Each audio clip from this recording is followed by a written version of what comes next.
चाहे कुछ भी हो जाए, स्त्रियों को यह 3 बातें भूलकर भी मत बताना। नमस्कार दोस्तों, स्वागत है आपका एक बार फिर से हमारे YouTube चैनल धार्मिक ज्ञान में। दोस्तों, यदि आप अपने लाइफ में कुछ नया सीखने की चाह रखते हैं तो आज ही हमारे चैनल को सब्सक्राइब कर लें और पूरी जानकारी पाने के लिए वीडियो के अंत तक बने रहें, क्योंकि अधूरा ज्ञान विष के समान होता है। प्रिय मित्रों, आज फिर से एक बहुत ही प्रेरणादायक और ज्ञानवर्धक प्रसंग में आप लोगों के लिए लेकर के आया हूं। एक ऐसा ज्ञान जो आजकल की किताबों में आपको नहीं मिलेगा। ऐसा ज्ञान जो हजारों साल पहले ऋषि मुनियों ने सैकड़ों सालों तक कठोर तप करके अकेले में एकांत में रहकर उन्होंने जो ज्ञान अर्जित किया था, जन कल्याण हेतु, मनुष्य कल्याण हेतु, उन्होंने वह ज्ञान हमें बताया था, किताबों पर लिख दिया था। और वह अनमोल ज्ञान हमें आज कहीं मिलता नहीं, कोई हमें बताता नहीं, जो हमारी जिंदगी को संवार दे, जो हमें दुख तकलीफों से बचा दे। वैसे ही अनमोल ज्ञान में आप लोगों के लिए ढूंढ करके लाया हूं। आज की कहानी बहुत ही ज्यादा रोचक है। मेरे प्रिय बंधुओं, आज की इस कहानी का मकसद है कि कभी भी स्त्रियों को यह 3 बातें नहीं बतानी चाहिए, और गलती से भी जो भी मनुष्य यह 3 बातें स्त्रियों को बता देता है, वह पुरुष सदा के लिए, हमेशा के लिए निर्धन, गरीब और दुखी रहता है। आज मैं आप सभी दर्शकों से यह आग्रह करता हूं कि आज के इस ज्ञानवर्धक कहानी को, इस प्रसंग को अपने दोस्तों, अपने बंधुओं, अपने रिश्तेदारों तक जरूर से जरूर शेयर करके पहुंच लीगा, ताकि उन्हें भी इस ज्ञानवर्धक प्रसंग का लाभ प्राप्त हो सके। दर्शकों, प्राचीन समय की बात है। एक नगर में एक व्यक्ति रहता था जिसका नाम राम गोपाल था। राम गोपाल बहुत ही सीधा साधा था और मन से भी बहुत ही ज्यादा भोला था, और बिन पापी का मतलब उसने अपने पूरे जीवन काल में कभी भी कोई पाप नहीं किया था, कोई पाप कर्म नहीं किया था, कोई बुरा काम नहीं किया था। दर्शकों, राम गोपाल की जो धर्म पत्नी थी वह भुल्लक्कड़ स्वभाव की थी, बहुत जल्दी चीजों को भूल जाया करती थी, और राम गोपाल के छोटे छोटे प्यारे प्यारे 2 बच्चे भी थे। प्रिय दर्शकों, राम गोपाल अपनी धर्म पत्नी से कोई भी बात नहीं छुपाता था, कोई भी चीज अपनी पत्नी से वह छिपा करके नहीं रखता था, हर बात उससे कह देता था। और राम गोपाल अपने घर में केवल अकेला ही था जो कमाने वाला था। प्रिय दर्शकों, जिस नगर में राम गोपाल रहा करता था, उस नगर में सबसे गरीब राम गोपाल ही था। उसके अलावा उसके जैसा उस पूरे नगर में कोई भी गरीब नहीं था। इसलिए हर कोई गरीब होने के कारण, निर्धन होने के कारण राम गोपाल का और राम गोपाल की पत्नी का मजाक बनाया करते थे। राम गोपाल अपने ही गांव में, जो उसके गांव में बड़े बड़े अमीर अमीर सेठ लोग थे, उन्हीं के यहाँ वह काम करता था, और उन सेठों की जो गाय थी उन गायों को वह चराया करता था और उनकी भैंसों को चराता था, और यही सब करके राम गोपाल का घर चलता था। वह अपने बीवी बच्चों का पालन पोषण करता था, उन्हें 2 वक्त की रोटी मिल रहे थे। परंतु दोस्तों, एक दिन की बात है कि राम गोपाल जिस सेठ के यहाँ काम करता था, वो सेठ राम गोपाल को बुलाता है और राम गोपाल से कहता है, सेठ कहता है कि राम गोपाल, अब तुम्हें कल से यहाँ काम पर आने की कोई जरूरत नहीं, क्योंकि हमने तुम्हारे अलावा किसी और को काम पर रख लिया है, जिसके कारण अब हम तुम्हें नहीं रख पाएंगे। और जो तुम्हारी पिछले महीने की जो पगार है तो तुम लेकर के जा सकते हो। बस दोस्तों, इसके बाद राम गोपाल जहाँ काम करता था, वहां पर उस सेठ की बात सुनकर के वह अपने पिछले महीने की पगार थी, जो धनराशि उसने कमाई थी, मेहनत करके को पगार लेकर के वह वहां से अपने घर को लौट आता है। राम बहुत ही निराश हो जाता है, बहुत ही दुखी हो जाता है, और घर आकर जैसे ही वह अपनी पत्नी को वह पगार के पैसे, वह धनराशि देता है, तो पैसे लेकर राम गोपाल की पत्नी बहुत ही खुश हो जाती है। लेकिन जैसे ही राम गोपाल अपनी भुलक्कड़ पत्नी को यह बताता है कि देखो, अब जो मेरी नौकरी थी, जो सेठ के यहाँ में काम करता था, वह नौकरी मेरी जा चुकी है, वह नौकरी मिली, छूट चुकी है। अब कल के बाद में, कल से अपने कहीं भी काम करने नहीं जाऊंगा। तो दर्शकों, उसके बाद से राम गोपाल अपने घर में ही रहने लगता है, क्योंकि राम गोपाल के पास अब करने को कोई भी काम नहीं बचा था। उसके बाद देखते ही देखते बहुत वक्त निकल गया, बहुत दिन बीत गए, लेकिन राम गोपाल को कहीं पर भी कोई नया काम नहीं मिल रहा था, और घर में रखे हुए पैसे जो उसको सेठ ने दिए थे, वह भी धीरे धीरे खर्च होने लगे थे, खत्म होने लगे थे। इसके बाद राम गोपाल बहुत ही ज्यादा चिंतित होने लगता है और सोचने लगता है कि अब हमारे घर का खर्चा, खाना पानी, राशन कैसे चलेगा। इस घर में कमाने वाला सिर्फ मैं अकेला हूं। मुझे कुछ ना कुछ तो जरूर करना होगा, वरना इस तरह तो मैं, मेरी बीवी, मेरे बच्चे, इस तरह तो हम भूखे ही मर जाएंगे। प्रिय बंधु, देखते ही देखते ऐसे ही कितने दिन बीत गए और एक दिन ऐसा समय आ जाता है जब राम गोपाल के घर में खाने को एक दाना भी नहीं बचता है। फिर राम गोपाल बहुत ही ज्यादा चिंतित और उदास हो जाता है और मन ही मन अपने आप को कोसने लगता है, अपने आप को गालियां देने लगता है। और एक दिन की रात तो राम गोपाल को अपनी पत्नी और अपने बच्चे के साथ भूखा ही रात काटना पड़ा। और दूसरे दिन जैसे ही सवेरा होता है, राम गोपाल अपने घर के सामने थोड़ी दूर एक जंगल है, उस जंगल को जाता है। जंगल में वह लकड़ियां काटने के लिए जाता है। तो जैसे ही राम गोपाल जंगल में लकड़ी काटने के लिए जाता है तो उसे वहां पर एक संत दिखाई देते हैं। राम गोपाल को जैसे ही वह संत दिखाई देते हैं तो राम गोपाल उस संत के पास चला जाता है। और जैसे ही राम गोपाल संत के पास, संत के समीप निकट पहुंचता है, संत अपनी आंखें खोल लेते हैं। दर्शकों, राम गोपाल उस संत को देखकर सबसे पहले उन्हें प्रणाम करते हैं। उसके बाद उस महान संत के पैरों में राम गोपाल गिर जाता है और राम गोपाल उस संत महात्मा से कहता है कि हे गुरुदेव, हमारे घर में खाने पीने को एक दाना भी नहीं है। जो मेरी नौकरी थी वह भी छूट गई है। मेरी बीवी और बच्चे भूख से तड़प रहे हैं। कृपया करें, मुझे कुछ ऐसा सुझाव दें कि जिससे कि यह सारा दुख खत्म हो जाए और मेरा घर परिवार फिर से ठीक से चलने लगे। यह सारी विद्या सुनने के बाद वो संत राम गोपाल को देखते हैं और राम गोपाल को ध्यान से देखने के बाद वो संत पाते हैं कि वो राम गोपाल तो बहुत ही शुद्ध है, न पापी, इसने तो कभी भी कोई पाप नहीं किया है, बहुत भोला है और बहुत ही सीधा साधा स्वभाव का है।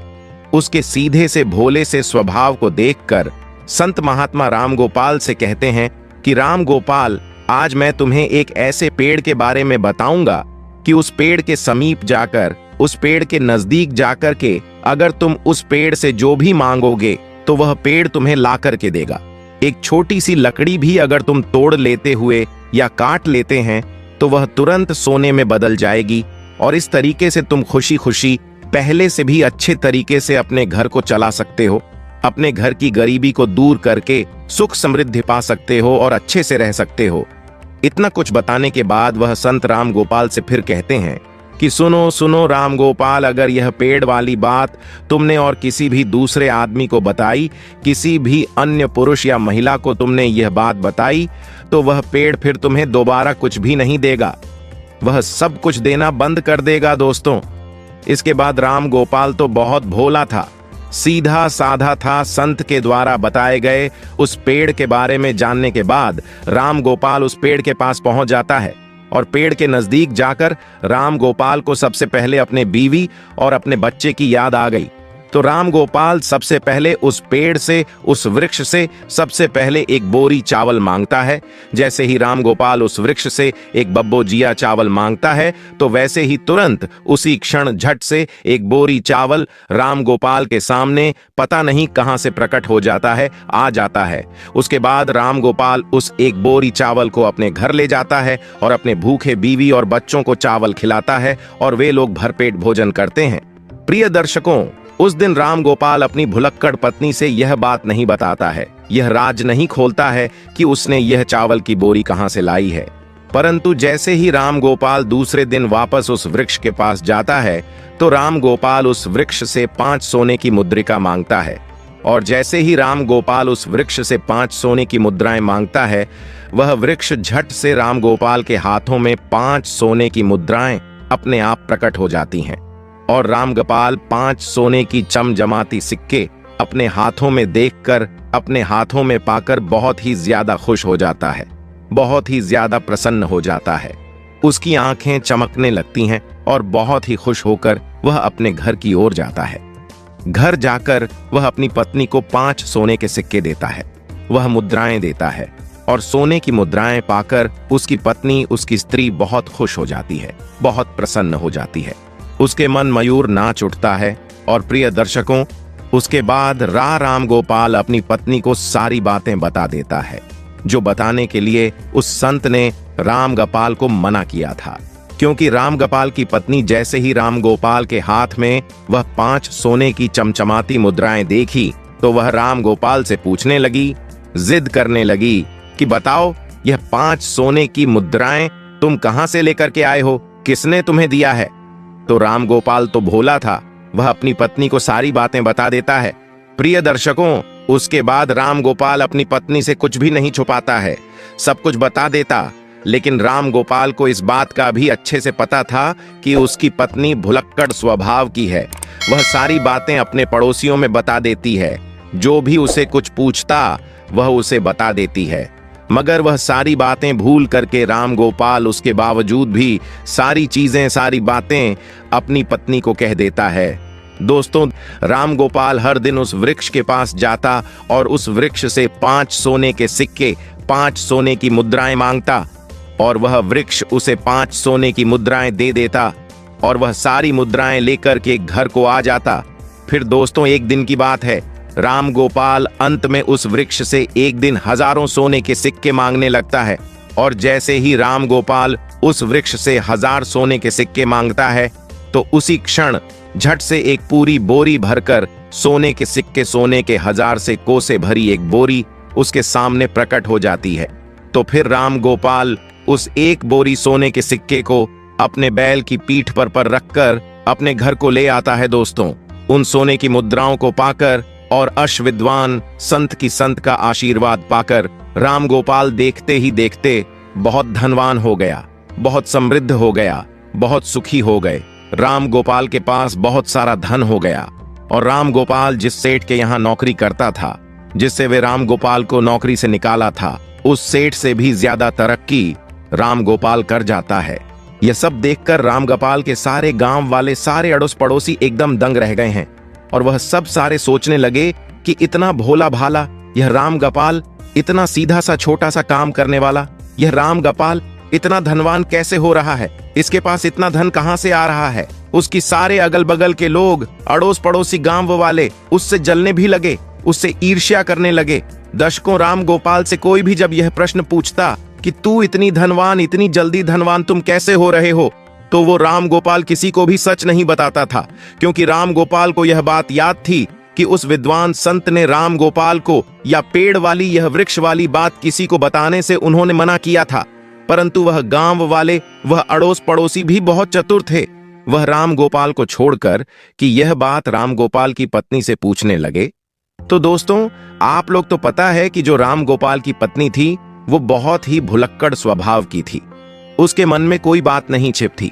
तो राम गोपाल की पत्नी सारी बातें उन डोसी पड़ोसियों को, गांव वालों को बता दिया करती थी कि आखिर मेरा पति कहां से यह धन लाता है। राम गोपाल की पत्नी यह सारी बातें सबको बता देती हैं और जैसे ही राम गोपाल एक दिन उस वृक्ष के पास फिर से धन लेने के लिए जाता है तो वह वृक्ष राम गोपाल को ध्यान नहीं देता है, वह वृक्ष राम गोपाल को कुछ नहीं देता है। इसके बाद राम गोपाल बहुत कोशिश करता है, बहुत बार मांगने की कोशिश करता है, लेकिन वो वृक्ष राम गोपाल को कुछ भी नहीं देता है। तो दशकों राम गोपाल फिर से अपने घर को वापस आता है और इस चीज के बारे में, इस घटना के बारे में बहुत ज्यादा नहीं सोचता है। परंतु राम गोपाल दूसरे दिन फिर उस वृक्ष के पास आता है और उस दिन राम गोपाल कई घंटों तक उस वृक्ष से मांगता ही रहता है, मगर उसे उस वृक्ष से कुछ भी प्राप्त नहीं होता है। फिर राम गोपाल बहुत ही निराश हो जाता है। बहुत निराश होकर सोचता हुआ अपने घर की ओर चलने लगता है। घर आकर राम गो अपनी पत्नी से कहता है कि भाग्यवान, आज मैं वृक्ष के पास से आया हूं और आज जब मैंने वृक्ष से, उस वृक्ष से धन मांगा तो वृक्ष ने कुछ नहीं दिया। भाग्यवान ने कही, वह वृक्ष वाली बात किसी को बता तो नहीं दिया। तो दोस्तों, राम गोपाल की पत्नी बुलाकर सभाओं की थी, वह अपने मन में किसी भी प्रकार का बात नहीं छुपाती थी। तो राम गोपाल की पत्नी राम गोपाल से कहती है, कहते ही पिया जी, जब मुझसे गांव वालों ने पूछा कि तुम्हारे पति के पास इतना सारा धन कहां से आ रहा है, तो मैंने सबको बता दिया। राम गोपाल अपनी पत्नी के मुंह से यह बात सुनकर राम गोपाल समझ जाता है कि हो ना हो यह सारी करतूत मेरी पत्नी ने किया। उसके बाद में राम गोपाल अपनी पत्नी को बहुत ही उस पर गुस्सा हो जाता है और उसे बहुत डांटता है और फिर किसी तरह दिन बीतने लगते हैं। कई दिन बीत जाते हैं। राम गोपाल के पास जो था वह सारा धन खर्च हो जाता है और देखते ही देखते राम गोपाल फिर से अमीर से गरीबी की ओर बढ़ने लगता है, राजा से रंक बनने लगता है। और मेरे प्यारे बंधुओं, देखते ही देखते कुछ ही दिनों में राम गोपाल की वही स्थिति हो जाती है। उसके वही दिन वापस आ जाते हैं कि राम गोपाल के घर में खाने को एक दाना नहीं बचता है। तो दर्शकों, फिर से जब एक रात राम गोपाल, उसकी पत्नी और उसके बच्चे भूखे सोते हैं, तो राम गोपाल अपनी पत्नी को कोसने लगता है, उस पर गुस्सा करता है और उससे कहता है कि हे भुलक्कड़, ये सारी तुम्हारी करतूतें हैं, यह सब कुछ तुम्हारे कारण हो रहा है। अगर मैं तुम्हें नहीं बताता तो आज अब हमें यह दिन नहीं देखना पड़ता।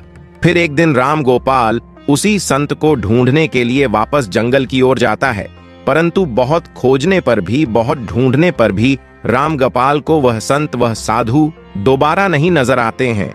राम गोपाल संत को ढूंढते ढूंढते कई घंटे बिता देता है और बहुत मेहनत के बाद, बहुत घंटों ढूंढने के बाद राम गोपाल को वह साधु संत फिर से जंगल में दिख जाते हैं। संत को देखते ही राम गोपाल झट से उनके करीब जाता है और उनके चरणों में गिर करके रोने लगता है, बिलख लगता है, गिड़गिड़ा लगता है और कहता है कि हे पितामह, हे गुरुदेव, आखिर मुझसे ऐसी क्या भूल हो गई जिसकी वजह से आप मुझसे नाराज हो गए हो, आप मुझसे रूठ गए हो। हे विधाता, आप मेरी भूल को माफ करें, जो भी गलती मुझसे हुई है मुझे क्षमा करें, क्योंकि गुरुदेव, मेरी एक भूल के कारण आज मेरे बच्चे फिर से भूखे सो रहे हैं। उनकी क्या गलती है? मेरी संतान भूखी सो रही है। इसीलिए हे पितामह, हे गुरुदेव, आप मेरी सहायता करें, आप मेरी नया पार करें। प्रिय दर्शकों, उसके बाद में वह विद्वान साधु राम की ओर देखता है और राम गोपाल से कहता है कि राम गोपाल, अगर इतनी तुम विनती कर रहे हो, ऐसी बात है तो मैं तुम्हें क्षमा करता हूं, मैं तुम्हें माफ करता हूं, लेकिन मेरी बात ध्यान से सुनो। आज मैं तुम्हें एक बात बताने जा रहा हूं और मेरी बात यह है कि कभी भी जीवन में यह 3 बातें हर पुरुषों को भूल करके भी अपनी पत्नियों से, अपनी स्त्रियों से नहीं बतानी चाहिए। जो पुरुष, जो मनुष्य अपनी पत्नी को यह 3 बातें बता देता है, वह पुरुष अपने जीवन में हमेशा दुखी रहता है, चिंतित रहता है और सदा के लिए जीवन में गरीब रहता है। दर्शकों, उसके बाद में संत कहते हैं कि राम गोपाल, अगर इन 3 बातों को तुम आज से ही अपने जीवन में उतार लोगे, इन 3 बातों को तुम आज से ही अमल करने लगोगे, तो तुम फिर से अमीर हो जाओगे, तुम्हारी गरीबी, तुम्हारा यह दुख चला जाएगा और ठीक से तुम्हारे पास ठीक उसी तरह धन आने लगेगा जिस प्रकार तुम्हारे पास पहले था। तो प्रिय दर्शकों, वह संत राम गोपाल को पहली बात बताने लगते हैं और कहते हैं, पहला नंबर, कि कभी भी किसी भी पुरुष को, किसी भी मनुष्य को अपनी पत्नी को कमाई का जरिया, अपनी आय का स्रोत नहीं बताना चाहिए, छिपा कर रखना चाहिए। क्योंकि अगर आप एक स्त्री को, चाहे वह आपकी पत्नी क्यों ना हो, अपनी कमाई का जरिया बता देते हैं और अपनी कमाई के बारे में बता देते हैं, तो वह कमाए हुए धन पर, उस कमाए हुए उस धन को खर्च करने पर रोक लगा देती है, अर्थात उस धन को बिल्कुल भी खर्च नहीं करने देती है और साथ ही आपकी कमाई के जरिए के बारे में सबको बता देती है, अड़ोस पड़ोसी को बता देती है, आसपास के लोगों को बता देती है और उसकी तारीफ हो, उसका नाम हो, इस चक्कर में वह पढ़कर लोगों को बता देती है और जिसमें मान हानि एक पुरुष की ही होती है। दोस्तों, जिस प्रकार से राम गोपाल की पत्नी ने उसकी कमाई का जरिया गांव वालों को बता दिया था, ठीक उसी प्रकार किसी भी पुरुष को अपनी कमाई का जरिया, अपनी कमाई के स्रोत के बारे में कभी भी अपनी स्त्री को नहीं बतानी चाहिए। दोस्तों, दूसरी बात कि कभी भी किसी भी पुरुष को अपनी कमजोरी, उसकी कमजोरी क्या है, किसी भी पुरुष को अपनी पत्नी को उसकी कमजोरी के बारे में नहीं बताना चाहिए, क्योंकि जो भी पुरुष अपनी पत्नी को अपनी कमजोरी बताता है तो वह पुरुष स्वयं को मुसीबत में डालता है, वह खुद फंस जाता है। क्योंकि आप अगर अपनी पत्नी को अपनी कमजोरी के बारे में बता देते हो तो वह आपके उस बात को पकड़ लेगी, आपकी इस कमजोरी को पकड़ लेगी और बार बार उस बात को लेकर आप पर ताने मार आपके मन को दुखी दुखी करेगी। और यह भी हो सकता है कि आपसे अपना काम बनवाने के लिए, कि आपसे अपना काम निकलवाने के लिए वह स्त्री आपकी कमजोरी का, उस कमजोरी वाली बात का नाजायज फायदा भी उठा सकती है। और अगर आप अपनी कमजोरी अपनी पत्नी को बता देते हैं तो आप जीवन में आगे चलकर उस बात को लेकर हमेशा पछताते ही रहेंगे। इसीलिए किसी भी पुरुष को अपनी कमजोरी अपनी स्त्रियों को नहीं बतानी चाहिए। प्रिय मित्रों, तीसरी बात बताते हुए साधु महाराज कहते हैं कि किसी भी पुरुष को कभी भी अपनी पत्नी को अपने जीवन में हुए अपमान के बारे में नहीं बताना चाहिए। अर्थात जो भी पुरुष, जो भी मनुष्य अपनी पत्नी को, अपनी स्त्री को अपने जीवन में हुए कभी किसी समय हुए अपमान के बारे में बताता है तो वह पत्नी को स्त्री फिर हर बात पर, छोटी छोटी बातों पर भी, छोटे मोटे झगड़ों पर भी आपकी उस अपमान के बारे में बोल करके उसका हवाला देकर आपको परेशान करेगी, आपको अपमानित करेगी, आपको मजबूर कर देगी बार बार उस अपमान वाली बात का जिक्र करके। क्योंकि मेरे प्यारे मित्रों, स्त्रियां धर्म और कर्म से बंधी होती हैं। खैर, इन सब के अपने अपने मन में अपनी अपनी आकांक्षाएं, परीक्षाएं छुपी रहती हैं और आमतौर पर यह अपने मन की बातों को लोगों को नहीं बताती है। लेकिन यह स्त्रियां दूसरों की बातों को सुनकर उस बात को दूसरों के पास जरूर पहुंचा देती हैं। इसलिए यदि भूल करके भी आप अपनी अपमान के बारे में पत्नी को बता देते हैं तो इसमें आपकी 100% आप संकट में पड़ सकते हैं, आप खुद अपमानित हो सकते हैं। प्रिय दर्शकों, इसलिए यह 3 बातें कुछ भी हो जाएं, भूल करके भी 3 बातें स्त्रियों से, अपनी पत्नियों से कभी नहीं बताना चाहिए। मेरे प्रिय दर्शकों, हमें उम्मीद है कि हमारे द्वारा दी गई जानकारी आपको पसंद आई होगी। तो आप लोगों से हमारा एक छोटा सा रिक्वेस्ट है कि आप लोग ऐसी ही इंटरेस्टिंग जानकारी पाने के लिए हमारे चैनल को सब्सक्राइब कर लें। साथ ही वीडियो को लाइक और शेयर करके कमेंट में हर हर महादेव लिखना ना भूलें। मिलते हैं अगली वीडियो में ऐसी ही महत्वपूर्ण जानकारी लेकर। तब तक के लिए अपना ख्याल रखें, स्वस्थ रहें, मस्त रहें। नमस्कार, धन्यवाद।